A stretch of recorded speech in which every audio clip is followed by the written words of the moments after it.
موجود ہیں، آپ کے بھی بنیادی انسانی حقوق ہیں. ہر انسان کے جو پاکستان میں بستا ہے، پاکستان کے آئین میں اس کے حقوق ہیں، فنڈامنٹل رائٹس ہیں، جن کو پریکٹس کرنا اس کا حق ہے، اور ان کے راستے میں رکاوٹ ڈالنا اور ان کو ختم کرنا یہ ظلم ہے، سراسر ظلم ہے.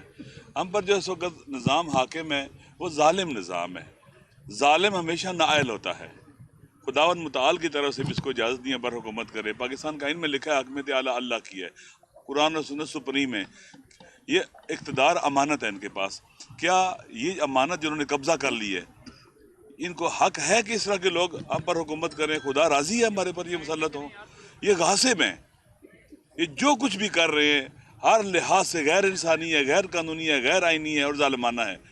لہٰذا خان صاحب، آپ جانتے ہیں کہ پاکستان کے 90% سے زیادہ عوام اور دنیا میں لوگ، فقط پاکستانی نہیں، دنیا میں ہر باضمیر اور حریت پسند انسان جو چاہتا ہے کہ ایسٹ کے اندر، ایشیا کے اندر ایک بہترین سسٹم آئے اور ایشیا ترقی کرے، وہ خان صاحب کے بارے میں اس کے کنسرنز ہیں، وہ ان سے محبت کرتا ہے. لہذا خان صاحب کو جیل میں بند رکھنا، ان کے حقوق پامال کرنا اور اس طرح کے انتہائی ڈرٹی پریکٹسز کرنا، جن کی کوئی بھی باشرف انسان جس کے اندر وقار ہو، وجدان ہو، انسانیت ہو، وہ یہ حرکات نہیں کر سکتا. اس لیے قابل مذمت ہے. اور انشاءاللہ العزیز آج بھی آپ یہاں بیٹھے رہے ہیں، یہ دنیا دیکھ رہی ہے کہ ہمارا عدالتی نظام کتنا کمزور ہو چکا ہوا ہے. یہ پاکستان کے عوام کی مشکلات حل کرنے والا ہے ہی نہیں ہے، یہ انصاف دینے والا نہیں رہا ہے. کورٹ کے حکم کے باوجود، آرڈرز کے باوجود، منگل کو فیملی بیٹھتی ہے، جمعرات کو چیف صاحب آتے ہیں، سی ایم صاحب آتے ہیں، لیکن ملاقات کرنے نہیں دیتے. حق پر ڈاکہ ڈالتے ہیں دن دہاڑے. یہ وہ لوگ ہیں جو دن دہاڑے بے شرمی کرتے ہیں، ظلم کرتے ہیں، اور ان کو شرم بھی نہیں آتا ہے. اس لیے میں ایک دعا کرتا رہتا ہوں، خدا نہ کرے کسی کے مخالف، اس سے دشمنی کرنے والے لوگ کمینے اور حقیر لوگ ہوں. یہ بہت بڑا امتحان ہوتا ہے انسان کا.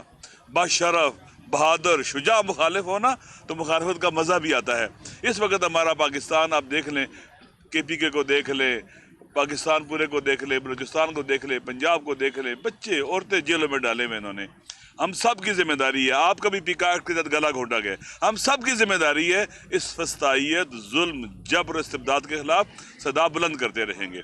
انشاءاللہ العزیز عوامی جدوجہد کے ذریعے ہی ہم نظام کو اٹھائیں گے، اور یہ ڈھہ جائے گا. انشاءاللہ نہیں چل سکے گا، یہ اپنے بوجھ تلے بھی دب رہا ہے. تو آج جو بھی یہاں پریکٹس ہوئی ہے الحمدللہ یہ آزادی کے لیے ہے، حریت کے لیے ہے، حقوق کے لیے ہے، اور عمران خان صاحب کے لیے ہے. کیونکہ عمران خان صاحب کو جیل میں رکھنا پاکستان سے دشمنی ہے، پاکستان فیڈریشن سے دشمنی ہے، پاکستان پر حملہ ہے. اس لیے عمران خان ہی وہ ایسٹ ہے جو پاکستان کو باقی رکھ سکتا ہے، صوبوں کو اکٹھا رکھ سکتا ہے. فیڈریشن کی بقا کا تعلق ہی عمران خان کے ساتھ ہے. اگر وہ نہیں ہوگا کوئی بندہ بھی جمع کرنے والا نہیں ہے پاکستان کو. اس لیے ضروری ہے کہ یہ لوگ جو ہے نا ہوش کے ناخن لیں، اور ہماری ذمہ داری ہے کہ ہم کبھی بھی خاموش نہ رہیں، بولتے رہیں. اللہ بھی چاہتا ہے کہ مظلوم ظالم کے مقابلے میں فریاد بلند کریں. خدا کا پسندیدہ عمل یہ ہے کہ اللہ پسند کرتا ہے اس عمل کو.